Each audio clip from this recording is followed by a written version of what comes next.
Biar ingat nih. Apa beda antara kedokteran Islam dan kedokteran modern? Apa tadi? Kalau kedokteran modern, kesehatan itu hanya dilihat secara fisik. Walaupun ada yang istilahnya psikosomatik, tetap aja itu bersifat materi jasadiah. Ya. Nah, kalau di dalam Islam, sehat itu tidak hanya dilihat dari fisiknya saja, tetapi sehat itu dilihat dari 3 hal.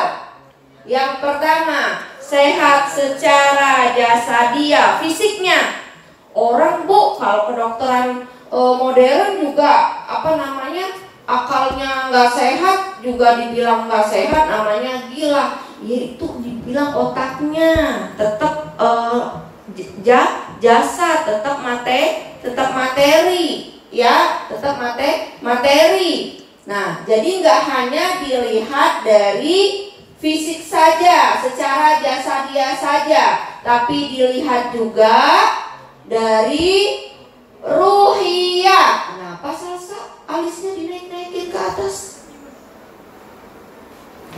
Ya, tapi dilihat dari ruhiyah.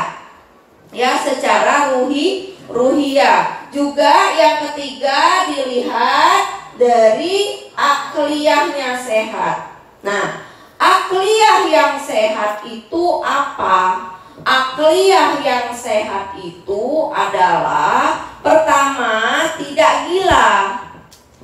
Yang kedua, kemampuan untuk berpikir sesuai dengan hukum syara. Maksudnya apa? Maksudnya adalah mampu menghukumi setiap fakta sesuai dengan hukum syara. Apakah ini dibolehkan oleh Allah wa Rasul? Untuk itulah anak-anak, Bu Nurul kasih tausiah training motivasi oleh Bu Nurul dan Ustadz agar pemahaman kalian tentang corona, menyikapi corona itu sesuai dengan hukum syara.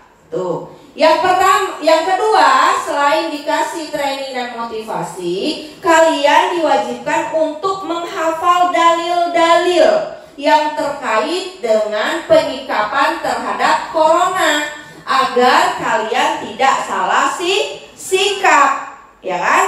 Misalnya, salah dalam berpikir. Apa tadi contohnya salah dalam berpikir?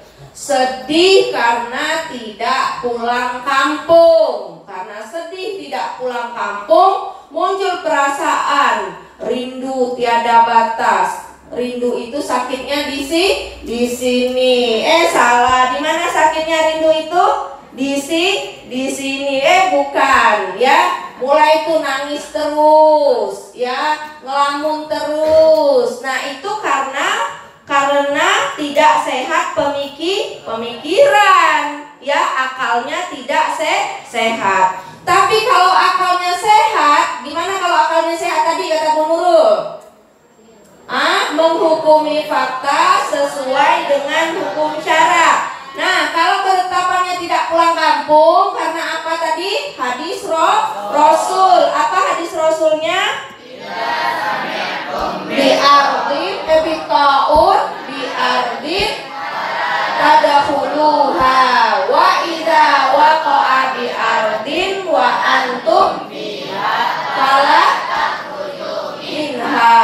Nah, berdasarkan hadis itu, ya, kalau kita melihat suatu negeri ada terkena wabah, kita jangan masuk. Tapi kalau kita berada dalam negeri yang berwabah, maka kita jangan keluar. Berarti kita jangan pulang kampung. Kalau kita pulang kampung berarti melanggar hukum syara. Kalau kita tetap pulang kampung, kita kena corona dan meninggal, kita tidak dapat pahala syahid. Sedih nggak? Sedih, sia-sia nggak? Sia-sia. Sudahlah, kita tetap sakit, ya, sakit, orang pulang kampung sakit, terus kena corona, meninggal.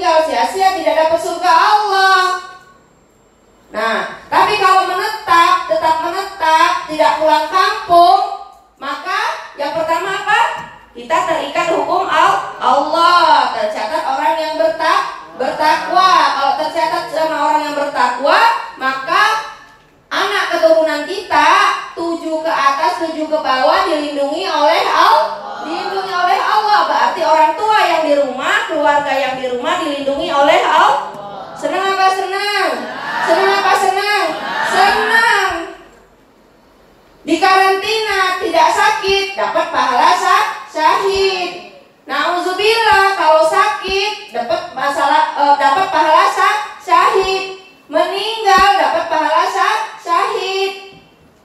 Jadi apapun takdir Allah pasti baik, pasti benar, dapat surga Allah. Itu contohnya kalau akalnya sehat, maka fisik jadi sehat, jiwa jadi sehat. Yang kedua, kalau ruhiyahnya itu sehat, maksudnya apa? Dekat sama Allah. Ya, apapun yang kita lakukan itu langsung idrok sila billah, ingat kepada Allah. Kembangkan apa? Kembangkan zikir, ya, dengan riyadhah ruhiyah. Pertama dengan apa, Nak? Dengan zikir. Dengan zikir kita mengingat Allah, kita diingat Allah. Kalau kita diingat Allah, kita dekat sama Allah, ya kan? Kita dekat sama Allah, Allah pun kenal kita, Allah pun akan menjaga kita. Yang kedua, riyadhah yang kedua yang sudah Guru ajarkan dengan taubat. Ya, dengan bertaubat dan mohon ampun kepada Allah sebagaimana yang dilakukan oleh para nabi-nabi terdahulu ketika dapat cobaan, mereka lakukan pertaubatan, ya, dan pengakuan dosa di hadapan Allah, maka Allah angkat cobaan itu diganti dengan nikmat. Dengan apa lagi yang ketiga? Dengan syukur. Pengen sehat, ya kan, jauh dari corona, pengen sehat, tidak kena penyakit corona. Maka kata Allah, la in syakartum la azidannakum wa la in kafartum inna azabi lasyadid. Nah, kata Allah, kalau pengen tuh ditambah nikmat sehat, maka syukuri. Sekarang kan kita masih sehat, ya kan? Masih sehat, syukuri. Alhamdulillah masih bisa melek, alhamdulillah masih bisa nulis, alhamdulillah masih bisa duduk, alhamdulillah masih bisa sholat, alhamdulillah masih bisa olahraga. Syukuri itu. Dengan kita perbesar rasa syukur kepada Allah, maka Allah akan jauhkan kita dari wabah. Salah satu bentuk syukur yaitu dengan sholat yang